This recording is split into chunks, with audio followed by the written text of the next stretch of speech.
Everyone, आज है 27 दिसंबर और आज की इस क्लास में हम डिस्कस करेंगे 27 दिसंबर से बनने वाले करंट अफेयर के सभी इंपॉर्टेंट क्वेश्चंस।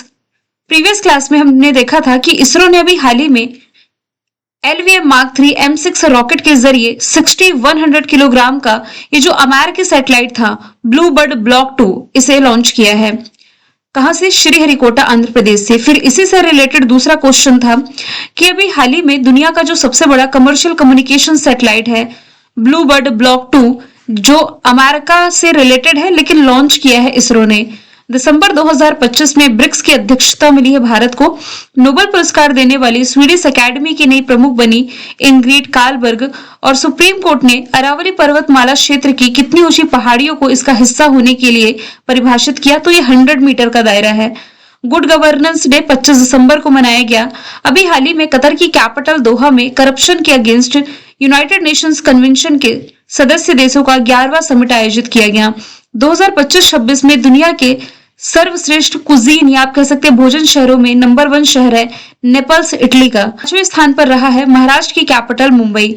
किस स्थान पर प्रधानमंत्री नरेंद्र मोदी जी के द्वारा प्रेरणा स्थल का उद्घाटन किया गया, तो ये लखनऊ उत्तर प्रदेश में। विदेश मंत्री एस जयशंकर ने 23 दिसंबर को कोलंबो, जो कि श्रीलंका की कमर्शियल कैपिटल है, कोलंबो दौरे के दौरान चक्रवात से प्रभावित श्रीलंका के लिए $450 मिलियन के सहायता राशि की घोषणा करी है। अभी हाल ही में अमेरिका की स्पेस एजेंसी नासा ने माविन मिशन को लॉन्च किया और मरणोपरांत भारत का जो सर्वोच्च विज्ञान पुरस्कार है जिसका नाम है विज्ञान रत्न, इससे सम्मानित किए गए हैं जयंत विष्णु नर्लिकर। तो सभी क्वेश्चंस हमने देखे हैं प्रीवियस क्लास में। शुरू करते हैं आज का हमारा पहला सवाल। सवाल है किस राज्य में दुनिया के सबसे बड़े ओपन एयर थिएटर फेस्टिवल जिसका नाम है धानु यात्रा, इसे शुरू किया गया। तो ये जो धानु यात्रा फेस्टिवल है ये रिसेंटली मनाया गया है। कहां पर? ओडिशा में। ऑप्शन नंबर 20 का राइट आंसर हो जाएगा। तो दुनिया का ये है सबसे बड़ा ओपन थिएटर फेस्टिवल धानु यात्रा भारत के ओडिशा राज्य के बरगढ़ जिले में शुरू किया गया, जहां पूरा शहर भगवान कृष्ण और जो मामा कंस थे इनकी पौराणिक कथाओं पर आधारित है। और 11 दिवसीय ये जो कल्चरल फेस्टिवल है ये स्टेज परफॉर्मेंस में पूरा इसमें दृश्य दिखाया जाता है। Guinness book of world record में भी इसका नाम शामिल है।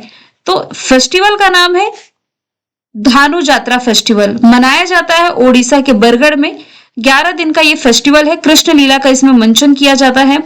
और इसके अलावा शुरुआत इसकी ना भारत जब स्वतंत्र हुआ था 1947-48 में स्वतंत्रता समारोह के हिस्से के रूप में इसकी शुरुआत की गई थी और इसे राष्ट्रीय महोत्सव का भी दर्जा प्राप्त है। वैसे फेस्टिवल्स की हम बात कर रहे हैं तो दिव्य कला मेला दिल्ली में शुरू हुआ, Losar festival, Khubani festival, Hemis festival ये लद्दाख का है, Sangai festival, Cheiraoba festival, Shirui Lily festival, Yaoshang festival, Kachai lemon festival और निगोल चकोबा फेस्टिवल मणिपुर का, चेरी ब्लॉसम मेघालय में, हेरत फेस्टिवल जम्मू कश्मीर में, खजुराहो मध्य प्रदेश में, ओणम केरला में, पोंगल तमिलनाडु में, सोनपुर मेला और छठ पर्व बिहार में, बीकानेर ऊंट महोत्सव राजस्थान में, हरेली छेरछेरा छत्तीसगढ़ में, नागा मिर्च फेस्टिवल नागालैंड में, सरोल झारखंड में, समक्का सरक्का फेस्टिवल तेलंगाना में, बतकुम्मा फेस्टिवल तेलंगाना में, बोनालू फेस्टिवल तेलंगाना में, गीता महोत्सव हरियाणा में, मुंडेरा डांस फेस्टिवल गुजरात में, पुष्कर मेला जैसलमेर डेजर्ट फेस्टिवल राजस्थान में और परशुराम कुंड मेला अरुणाचल प्रदेश में आयोजित किया गया। अगला सवाल है किस राज्य सरकार के द्वारा भारत का पहला रोलिंग बजट पेश किया जाएगा? तो देखिए अभी हाल ही में जो मध्य प्रदेश गवर्नमेंट है ये पेश करने जा रही है भारत का पहला रोलिंग बजट। रोलिंग बजट होता क्या है? तो एक सतत बजट प्रक्रिया यानी कि कंटिन्यूअस बजटिंग प्रोसेस है जो आप फाइनेंशियल ईयर पढ़ते हैं ना, जैसे कि एक साल का फाइनेंशियल ईयर या वित्त वर्ष आप इसे कह सकते हैं। तो एक साल के बजाय भविष्य के लिए लगातार बहुवर्षीय अनुमान यानी कि मल्टी ईयर इंडिकेटिव एस्टिमेट्स इसमें जो स्टेट गवर्नमेंट है ये बनाती है। देखिए जब हर साल नया बजट आता है तो उसे पिछले वर्ष या पिछले साल का जो भी प्रदर्शन रहा है, परफॉर्मेंस रहा है और जो नई आर्थिक परिस्थितियां हैं इसके अनुसार रिवाइज किया जाता है और अगले 2-3 सालों के लिए नए अनुमान है जो कि आगे जोड़ दिए जाते हैं। फॉर एग्जांपल जैसे कि मध्य प्रदेश गवर्नमेंट है ना, ये आने वाले साल के लिए 2026 से 27 के लिए बजट बनाने जा रही है। तो बजट बनाते समय फिर इससे जो आने वाला साल है 2027-28 और 28-29 के लिए भी अनुमानित यानी कि एवरेज आप इसे कह सकते हैं इंडिकेटिव आंकड़े तैयार करेगा और फिर हर साल इन्हें अपडेट करेगा। तो ये है रोलिंग बजट जो कि लाने जा रही है मध्य प्रदेश गवर्नमेंट। मध्य प्रदेश की राजधानी भोपाल, मुख्यमंत्री मोहन यादव, राज्यपाल मंगू भाई छगन भाई पटेल। लोकसभा सीटें 29, राज्यसभा सीटें 11 है। National highway authority of India limited ने मध्य प्रदेश में नेशनल हाईवे 45 पर भारत की पहली वन्य जीव सुरक्षित सड़क की शुरुआत करी है।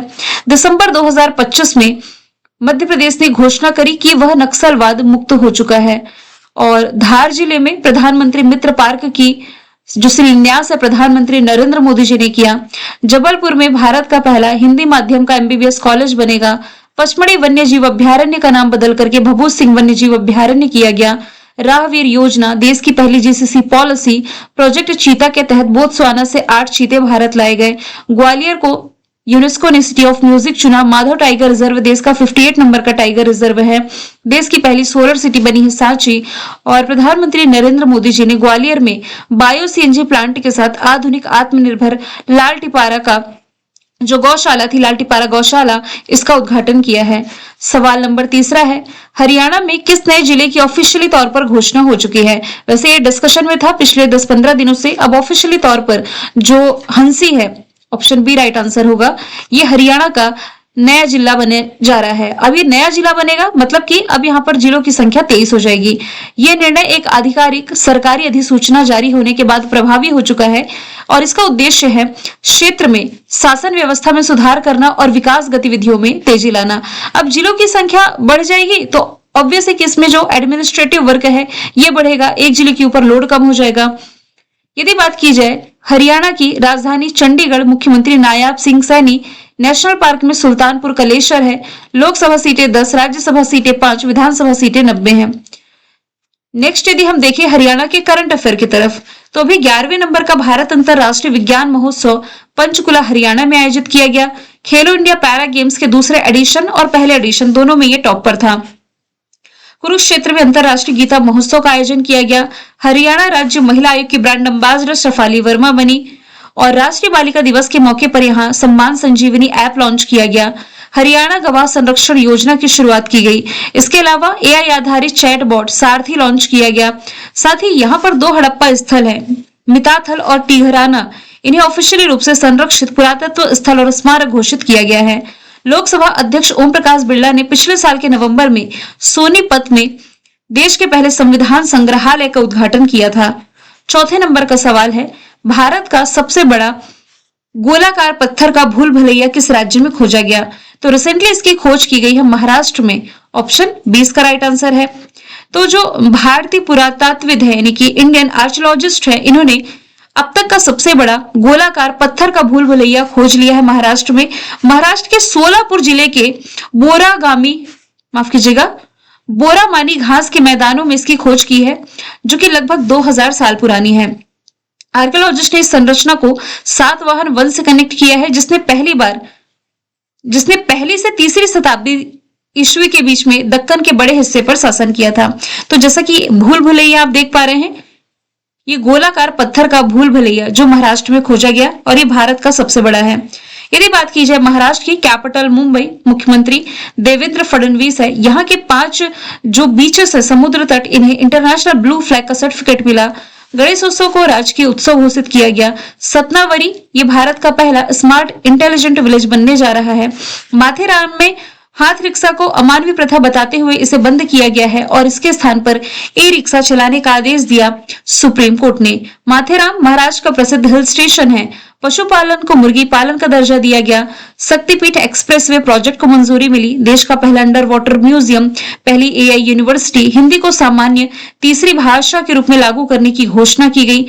पिंक ई रिक्शा पहल, भारत की जीडीपी में सबसे अधिक कंट्रीब्यूशन देने वाला राज्य वधावन पोर्ट, जो कि भारत का सबसे गहरे पानी वाला पोर्ट है, इसका उद्घाटन किया। गाय को राजमाता की उपाधि देने वाला ये पहला राज्य हो जाएगा।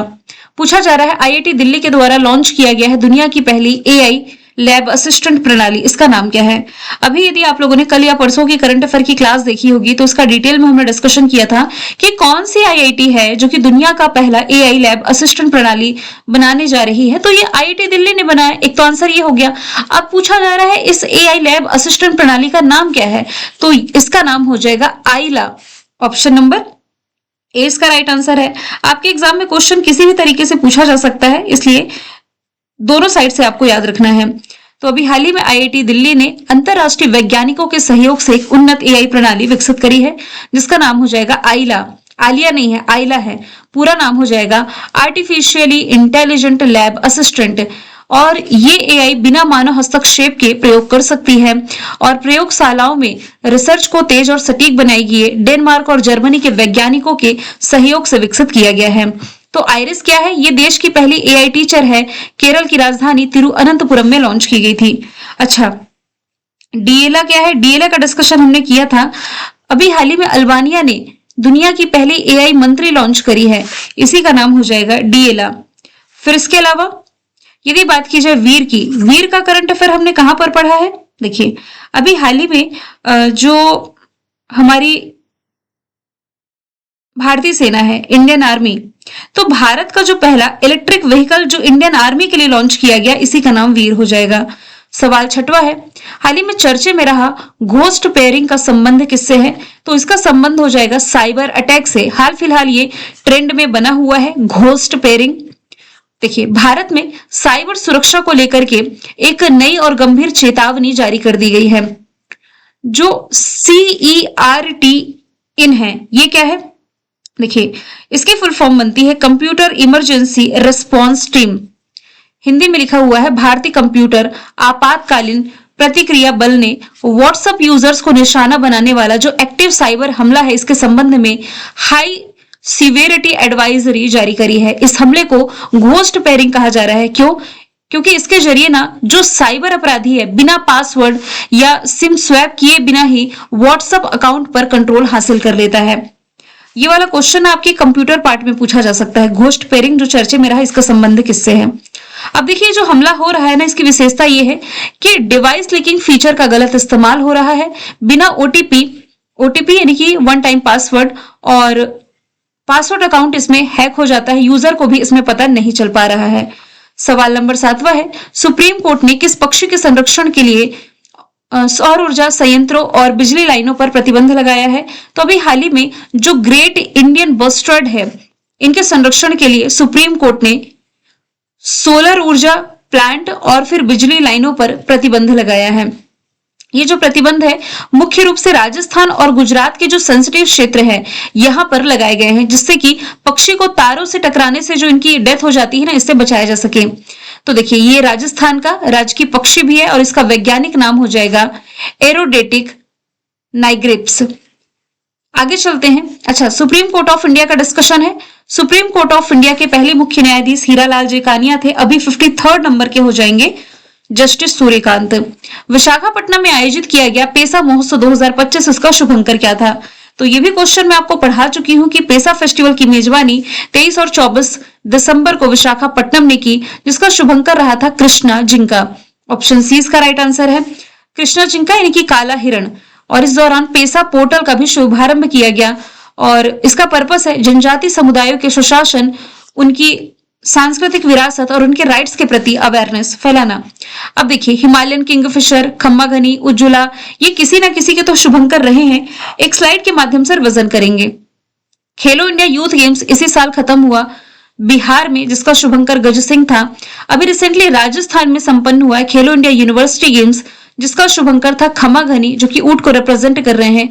फर्स्ट टाइम आयोजित किया गया खेलो इंडिया बीच गेम्स, जो कि दीव ने होस्ट किया था और इसका शुभंकर था पर्ल डॉल्फिन। खेलो इंडिया ट्राइबल्स गेम ये फरवरी के महीने में होने जा रहे छत्तीसगढ़ में, इसका शुभंकर है मोरवीर। पहला खेलो इंडिया जल खेल महोत्सव जो श्रीनगर में हुआ, इसका शुभंकर हिमालयन किंगफिशर। 12वां पुरुष एशिया हॉकी कप का शुभंकर चांद है। बिहार में आयोजित किए जाने वाले एशिया रग्बी अंडर 20 चैंपियनशिप का शुभंकर अशोक है। खो खो वर्ल्ड कप 2025 का शुभंकर तेजस तारा। खेलो इंडिया पैरा गेम्स का उज्ज्वला और 38वें नंबर के राष्ट्रीय खेलों का शुभंकर मौली हो जाएगा। 9वें नंबर का सवाल है, भारत का पहला स्वदेशी निर्मित प्रदूषक नियंत्रक का नाम क्या है? तो भारत में ही स्वदेशी रूप से बना हुआ ये जो प्रदूषक नियंत्रक है, इसका नाम रखा गया है समुद्र प्रताप। ऑप्शन ए इसका राइट आंसर है और रिसेंटली इसे इंडियन कोस्ट गार्ड में शामिल भी कर लिया गया है। इसका निर्माण पूछा जाए किसके द्वारा किया गया है, तो गोवा शिपयार्ड लिमिटेड के द्वारा तैयार किया गया। 60% से अधिक स्वदेशी उपकरणों को इसमें इस्तेमाल किया गया है और लंबाई की बात की जाए तो लंबाई 114.5 मीटर है और इसमें जो इसका वजन है 4170 टन बताया गया है। अब यहां से यदि बात की जाए वायुपुत्र की, वायुपुत्र क्या है? ऑप्शन 2 में जो लिखा हुआ है, अभी हाल ही में स्पेस किड्स इंडिया के द्वारा विकसित किया गया जो भारत का पहला बिजली से चलने वाला रॉकेट है, इसी का नाम वायुपुत्र है। और दुनिया के पहले एआई सक्षम एंटी ड्रोन व्हीकल का नाम हो जाएगा इंद्रजाल। केरला के कोच्चि में लॉन्च किया गया था देश का पहला सोलर बोट जिसका नाम हो जाएगा सूर्यांशु। सवाल नंबर 10वां है, भारत ने किस देश के साथ अपना 7वां प्रमुख फ्री ट्रेड एग्रीमेंट किया है? तो ये ट्रेड एग्रीमेंट रिसेंटली भारत कर रहा है न्यूजीलैंड के साथ में। ऑप्शन ए इसका राइट आंसर हो जाएगा। अब देखिए, फ्री ट्रेड एग्रीमेंट भारत ने अन्य कंट्रीज के साथ कर रखा है, लेकिन अभी रिसेंटली ये एग्रीमेंट भारत का न्यूजीलैंड के साथ रहा है। मुक्त व्यापार समझौते के अंतर्गत भारत का 100% एक्सपोर्ट जो रहेगा न्यूजीलैंड के लिए, इसे जीरो टैरिफ मार्केट एक्सेस प्राप्त होगा, यानी कि इसके लिए वहां पर कोई एक्स्ट्रा चार्जेस नहीं देने पड़ेंगे भारत को। और भारतीय कृषि, टेक्सटाइल और फार्मा सेक्टर को इससे लाभ मिलने जा रहा है। इससे पहले भारत ने यूएई, ऑस्ट्रेलिया, यूके, ओमान के साथ फ्री ट्रेड एग्रीमेंट कर रखे हैं। फ्री ट्रेड एग्रीमेंट है क्या? दो या दो से अधिक देशों के बीच आयात और निर्यात यानी कि इंपोर्ट और एक्सपोर्ट पर लगने वाला एक तरह का टैक्स है। कोटा और अन्य व्यापार बाधाओं को ये कम कर देता है या फिर खत्म ही कर देता है, या तो कुछ परसेंट लगाया जाएगा या नहीं लगाया जाएगा। तो अभी ये न्यूजीलैंड के साथ हुआ। न्यूजीलैंड की यदि बात की जाए, कैपिटल वेलिंगटन, करेंसी इसकी डॉलर हो जाएगी और क्रिस्टोफर लक्सन इसके प्रधानमंत्री हो जाएंगे। न्यूजीलैंड का ये उत्तरी हिस्सा है, ये दक्षिणी हिस्सा है, दोनों के बीच में क्या हो जाएगा? कुक स्ट्रेट की लोकेशन हो जाएगी। मैंने कल आपसे पूछा था किस देश ने सीरिया में आईसिस आतंकवादियों के खिलाफ ऑपरेशन हॉकआई की शुरुआत करी, जिसका आंसर था अमेरिका। आज का सवाल है, भारत ने किस देश से चर्चे में रहे ब्लैक कैप्ड कैपुचिन बंदरगाहों का आयात किया है? तो आंसर इसका जो भी आप कमेंट बॉक्स में बताएं। मिलेंगे नेक्स्ट वीडियो में। Thank you so much.